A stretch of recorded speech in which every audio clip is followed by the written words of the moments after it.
good afternoon, everybody. I want to welcome everyone back to the episode 3 of season 2 of The Legal Zone. I'm your host, Regina Campbell, and I have the pleasure today to bring our second part of 3-part series regarding international arbitration and litigation on the importance of governing law clauses.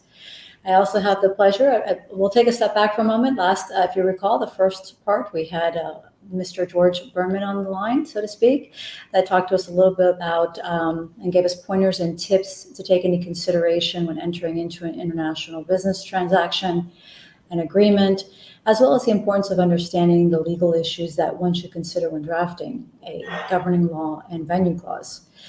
So we're hoping today to bring you a second expert, and you can see him on the line. I'm going to introduce him because he has an amazing background, and I think it'll lend itself to understand information and the tips he's giving us, the importance of it and the rarity of it to help us practitioners and business people alike.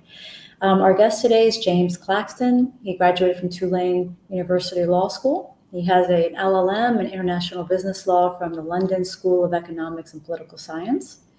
He's accredited by leading arbitration and mediation institutions in Asia, and he specializes in commercial and investment disputes under civil and common law, as well as investment treaties arising particularly from commercial, communications, construction, engineer, investments, intellectual property, and transportation services. Mr. Claxton is also a full-time academic in Japan outside of his practice. He is a professor of law at Waseda. I hope I'm saying that right. University. Good. Yeah. University, and a member of the adjunct faculty of White and Case International Arbitration, LLM, at the University of Miami. Welcome, Mr. Claxton. Thank you for being our guest today. It is a great pleasure, and I commend you on this initiative. Your range is really extraordinary in the types of legal issues that you're taking on. So congratulations. This is a great project. Thank you. We're being in Miami, it's becoming so much more of an international hub. And I think it's so important for us to understand, not just as attorneys, but to help our clients understand the importance of contracts, what goes into these decisions, making decisions to go abroad and conduct business, what's involved in it, what can you do to help yourself, because it is becoming more and more a globalized economy and world, so to speak. Mm-hmm. So the first question I want to ask you, and this caught my attention, was investment disputes brought under investment treaties. That sounds very interesting. Can you tell us what are the various treaties that you have investment treaties you have experience with? Sure. Just sort of as background, there are around 3,000 treaties, bilateral investment treaties, with states on both sides. The intention of those treaties is to promote investment. Then there are around 500 additional treaties that have investor protections built into them. They're not specifically investment treaties, but they have these investment protections. And so I worked as an attorney on cases involving these kinds of investment treaties, working for parties, either for states or for investors. And I also worked for an institution in Washington called the International Center for Settlement of Investment Disputes. And there I basically assisted tribunals, arbitral tribunals, who were working on these investment cases.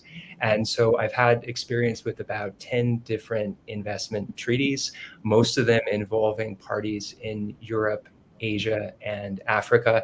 And I also had experience on something called the Energy Charter Treaty, which is a very specific investment treaty in the energy sector that has, I think, around 50 state parties. So those are a couple of the different instruments that I've worked on. Maybe just a quick word. I'm sure you have a very sophisticated audience of listeners, but a quick word about investment treaties and what makes them unique, because they are kind of special. So as I mentioned, the investment treaties are meant to promote investment. The early treaties were really aimed at driving capital from the comparatively capital rich part of the world toward the developing world. Right. Now, the investment treaties don't necessarily target that dynamic. There are plenty of treaties between on balance capital importing countries and on balance capital exporting countries. But the treaties are special in the sense that the obligations flow in one direction. It's basically a series of commitments made by states that intends to encourage investment into the state.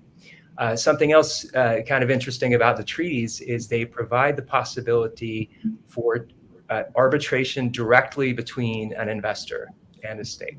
So although the parties to the treaty obviously are states or countries, they do provide the possibility of arbitration proceedings directly from a private investor against the state.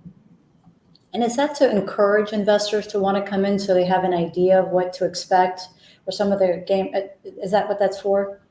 Basically? Exactly right. Yeah, exactly. It's really about legal certainty. If there weren't the possibility of arbitration, then the investor may be discouraged because the best option might be either bringing a case directly against the state in its home courts, or trying to rely on some sort of diplomatic protection involving its home state in putting pressure on the state to make amends where there's been damage to an investment. So it's really, you're exactly right, Regina. It's really about certainty and minimizing risk in the eyes of the investor to try and encourage the investment. That makes sense. And I assume it's been fairly successful with certain countries that have more, I guess, structured or certainty in these treaties, because then the investors are more likely to come in. So that makes sense. Correct? Great. Yeah, and we can come on to the certainty point, which is a really interesting point. Maybe one other feature of investment treaties that's not common, it's not specific to treaties, but that is certainly an issue in treaties, is about legal certainty. And the nature of the commitments made by states in the treaties is often quite vague. So, for example, treaties will frequently provide that the investors will be treated fairly and equitably. And so you might ask the question, what does that mean, fairly and equitably? And many tribunals have dealt with this question: what exactly is meant when a treaty says fair? So although they are meant to promote legal certainty, the nature of the commitments in the treaties does give rise to some interpretive questions. Okay. And do these treaties usually announce which arbitration organization will hear the disputes? Do they try to limit it in that way, or structure procedural or substantive sort of application of law within those arbitration organizations for these treaties? Yeah, great. So, Regina, I think here we have to talk about the International Center for Settlement of Investment Disputes, because most investment cases are brought under the auspices of that center. That center is an organ of the World Bank, and it has some really unique features that we can talk more about. But one of the features is that it is entirely delocalized, meaning that when you think about arbitration, you think about a place of arbitration, a seat of arbitration. Mm-hmm. ICSID proceedings, most ICSID proceedings do not have a seat of arbitration. So that's just to point out that this is a very particular system, the ICSID system, and it has certain advantages that are very attractive to investors. One main one being that enforcement of the award should be easy under the ICSID system. It's not always easy, but at least in the ICSID convention, the enforcement of awards is direct. There is no basis for resisting enforcement the way that there would be under, for example, the New York Convention. So that's ICSID. And I bring up ICSID because your question was about what options investors will have. In most investment treaties, ICSID is one of the options that's available. And then typically there are other options available. Some investment treaties will specifically identify institutions, and others will simply leave it to the investors and the states to choose an institution once a dispute arises. Okay. So it seems like that would seem attractive to be able to, the New York Convention, of course, has quite a bit of protection and some certainty, but as we were talking with Mr. Berman in part one, it's still subject to certain attacks on bias, certain ways that arbitration provisions can be attacked by a country. So it seemed that it'd be more attractive to have bring something under SIC, right? Yeah, exactly. I think the enforcement is one of the reasons why, if parties have the choice in the treaty, they often will choose this type of arbitration. ICSID has other advantages. The fact that it's part of the World Bank just may suggest a level of formality that is attractive. There are also interesting aspects in terms of the process, the pricing is different than other arbitration. So there are a whole variety of advantages to ICSID proceedings.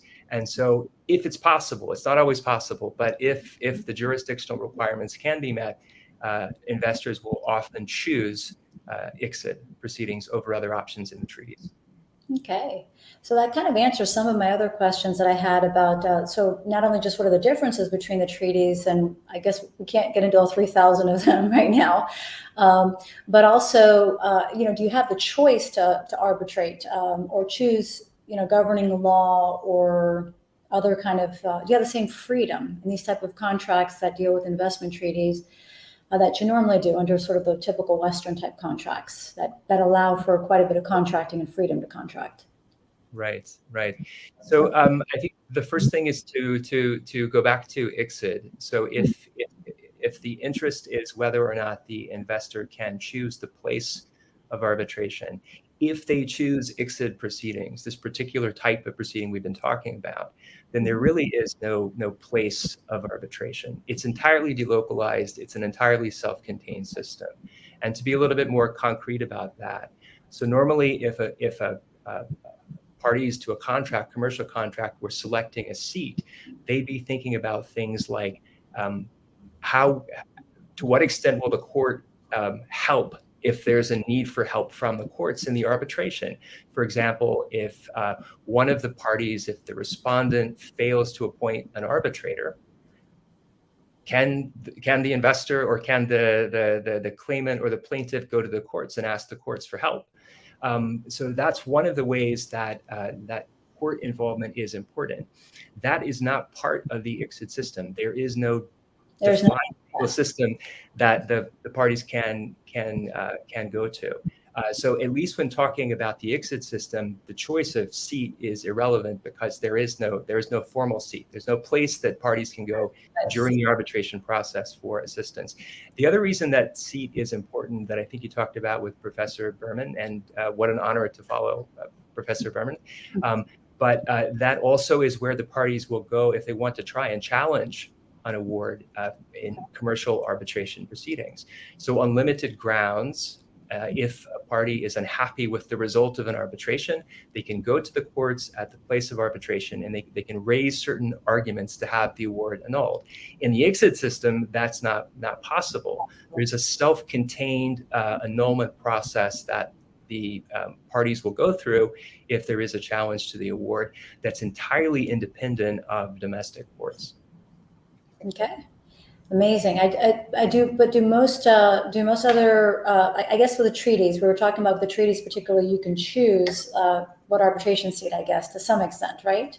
Mm-hmm. If you choose another arbitration seat, do you see, or if you, another organization, does basically the treaty itself control or minimize the different seats or the law, the governing law within each investment treaty itself? Right. Because I know you can sometimes choose your own arbitration seat, but does it have what other type of restrictions do they have? Okay, great. So I guess one very basic point to make is that, of course, the treaties will be negotiated and decided by states. So the investors won't have any input on these types of decisions, at least on the front end. And so normally the law that applies will be the treaty itself, mm-hmm. which is international law, in addition to general international law. And then there may also be a provision in the treaty that provides for the application of domestic law in particular circumstances. So, for example, the laws of the host state, the state hosting the investment, might be relevant to the conditions for having legal investment. And so in that case, the host state law would also be an applicable law under the treaty. And then in terms of the place of arbitration, if we're not talking about the delocalized ICSID system, the treaties don't tend to specify a place of arbitration in other arbitration proceedings. They simply leave it to the parties once a dispute arises to choose a seat at that point. Okay, so the parties still maintain within the parameters of the treaty some freedom of contracting. It sounds like some ability. I'm sure there's still conditions, particularly within a country, and how much investment and limitations of ownership and things of that nature. But at least it sounds like there's some room for picking governing governing law and potentially venue clauses within the treaty. It's not defined. Yeah, indeed. Certainly, venue could be something that the party could negotiate once the dispute arose. Again, unless we're talking about this very specific ICSID system. Right. Okay. Very, very interesting. It's not something I normally hear about, so I was very excited to understand that. And you don't have experience in there. You don't understand. You're not sitting sort of in the circumstances and the surroundings to feel that as a lawyer, to understand those limitations, and definitely need to lean on someone like you that has the experience to what is this really like? What's the practical reality of getting involved, potentially investing in other countries? And what does this look like? So also I want to ask you, so what is also we also wanted to talk about what kind of commercial cases do you arbitrate or mediate as well? Good. So personally, when I was in practice, I practiced in Paris for about 6 years. I had a general commercial practice dealing with a whole host of different issues, some IP issues. I had some construction disputes. The last dispute I had was over the manufacture of a yacht. I had a big construction dispute involving a South African state entity, North African state entity. So I had a general commercial practice. These days I work as arbitrator and mediator. I don't do a whole lot of work directly for clients. I do some consulting, but not a lot of direct client work. And there also it's general commercial. The last 2 cases that I had as arbitrator, one involved a licensing agreement for a sports figure. And then I had another case involving a technology dispute. So it's I have kind of a general background, and mediation is pretty much the same. I'm very much oriented toward commercial disputes. Okay. And so any tips you have with in your practice as being a lawyer or an arbitrator? I mean, obviously an arbitrator is an advocate, continues to be an advocate as well, or a mediator. When you've probably seen cases where, okay, this could have been more clear in a contract, or these are some of the things that maybe to stay on topic with the podcast today, something like a governing law provision became more complicated because of the way it was either written or what law it defers to, and there was uncertainty in those laws, or anything of the nature you can kind of give us tips on, because we always hear some horror stories. So. Right. Maybe one thing that I would say is that parties may be in a position in negotiations to give on law or to give on the place of arbitration, and there may be a question. So strategically, what should I value more if there is this kind of a negotiation?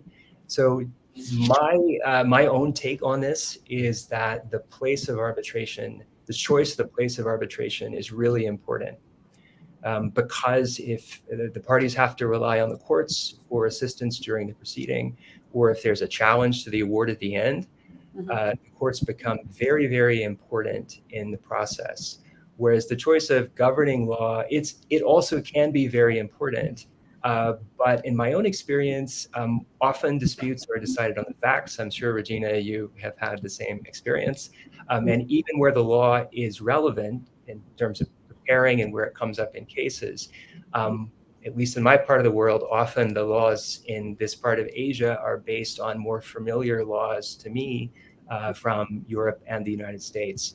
So it may not be as difficult to come up to speed on small differences between a law that an attorney is familiar with and the law of the place, the law chosen to apply in an arbitration. That may be less of a hurdle than being stuck in courts where there's a lot of uncertainty about outcome. So I guess one strategic thing that I might mention is that where there is a choice between pressing for a particular law or pressing for a particular place of arbitration, seat of arbitration, that it might be worth thinking seriously about the importance of the place of arbitration. Okay. That makes a lot of sense, because even if you have you may not be able, if you choose governing law, the courts themselves where you're sitting might not apply it the same way, may not apply it fairly. There could be a lot of factors that go on in bias. At least if it's at a venue that you think you can get a fair shot or potentially can learn governing law better, might be a better trade-off. Yeah, I totally agree with that. Yeah. Yeah, interesting.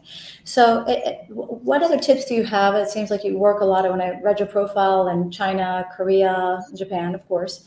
Talk to us a little bit about what it's like to, I guess, I mean, what are the legal systems there? With how friendly are they to contracts, to transparency, to different issues in law? Yeah, good. So there's of course a lot of variance between the different countries in Asia, but I would say probably for people watching this and for your clients, I think it's important to talk to local counsel if at all possible, or at least to parties who have experience in the particular jurisdiction where there's a business activity that's possible or an investment that's possible, to get specific advice, because there is quite a lot of variance from, for example, from Japan to China. I guess one thing I would say is even the idea of contract culturally can be different as you move from one country to the next. So the importance, for example, of a huge amount of detail in contract that sort of we have as U.S. trained lawyers. It might not be that way in an Asian jurisdiction where things are a little bit more bare bones and a lot goes unsaid in the contract. So at least in terms of contracting, I think it's useful to speak to someone who actually has experience with a particular jurisdiction to avoid any potential problems. That makes sense, because we definitely, I mean, often I'm asked if we're charged by the minute or the word, or, we're always concerned, especially, I don't know if it's a common law issue, because we deal with common law. So we're trying to cover, we meant this, we meant that, just in case this, because we're trying to avoid certain precedences in either state or federal, depending on the circumstances. So it's a little bit of I might look crazy if I bring in one of my paragraphs. Maybe somewhere else. So that makes all the sense. Do most business people there, do they, like in China, let's say, for instance, do they use a lot of the court systems, or do you use the arbitration systems more? Do you have any knowledge as to whether there's a preference in the East as to like the use of courts versus arbitration? Yeah, I think they're really too. It depends on the jurisdiction. So Singapore, when speaking about East Asia, Southeast Asia, has really taken off as a hub for international arbitration, and that's had knock-on effects in the region. So companies are increasingly comfortable with the idea of arbitrating disputes they may have wanted to push towards the courts previously. And the same kind of thing I'm most familiar with Japan. I won't pretend to be an expert in all these different jurisdictions, but in Japan, historically, there hasn't been a whole lot of use of commercial arbitration or investment arbitration. But recently, there have been lots of different initiatives to try and promote the use of arbitration, and they do seem to be getting some traction. So I think it's sort of a mixed bag in terms of how much uptake there is for arbitration. But I think the general trend in this part of the world is an increase in the number of arbitrations, and then also an increasing interest, it seems to me, in the use of mediation, both as a way of avoiding arbitration outright or better managing arbitration once the arbitration is underway. Okay. And do you have any other recommendations for arbitration? Or, I mean, I know you don't want to necessarily give preferences. You work with a lot of them. But do you find any, maybe from a business point of view, a commercial point of view, are there different arbitrational seats or organizations that are maybe more suited for business transactions or international transactions in Asia? Any specific ones you can recommend, or there might be one's better than the other for certain cases or certain situations? Right. Well, I think with Japan, there's the Japan Commercial Arbitration Association, and so Japanese counterparties to contracts will be very familiar with this institution. So that might be worth putting on the table. It's an institution that's undergone a lot of recent change with modernization of their rules by increasing their staff and by becoming increasingly transparent. They've taken a lot of steps recently to provide information to the public about the way they operate and about the arbitrators who worked on the cases in the past. So for Japan, I think that's always an option that's worth for Japan-related business. I think it's always an option worth putting on the table. I think otherwise the obvious choice would be Hong Kong and Singapore. In particular, Singapore. Singapore really stands out in this part of the world. So both the institution, the Singapore International Arbitration Center, and also the platform for arbitration are really sophisticated. So there are great hearing facilities within Singapore where arbitration hearings can take place. The Singapore institution is very international. So there's a governing body that's made up of arbitration practitioners from around the world. So it truly is an international organization with a very sophisticated secretariat, and the number of cases that they administer keeps increasing. And within even the Asia Pacific region, there's often an instinctive choice of Singapore. Even where there's a local institution like here in Japan or in Korea, there may be a sort of instinctive preference for Singapore because they've just done so well with arbitration recently. And that's not to denigrate the Japanese institution or Korean institution, which are both excellent. But I think parties, just because for historical reasons, are often most comfortable with Singapore. Very interesting. Great tips. We love it because we won't always know. We don't have. That's why we lean on people like you for that expertise and to help us navigate sometimes. And if anyone needs any assistance, it helps people know where to go and maybe where to start. So some tips for practitioners and business people alike, because I know a lot of business owners too, and CEOs and directors, and they're always looking at how can we improve things, or if we want to go into a certain area, how do we deal with certain issues? So they're also interested in this information as well. Good. Yes, yeah. Happy So, to share. well, it was a pleasure. I think we got through our questions sort of, like this, but we got through them.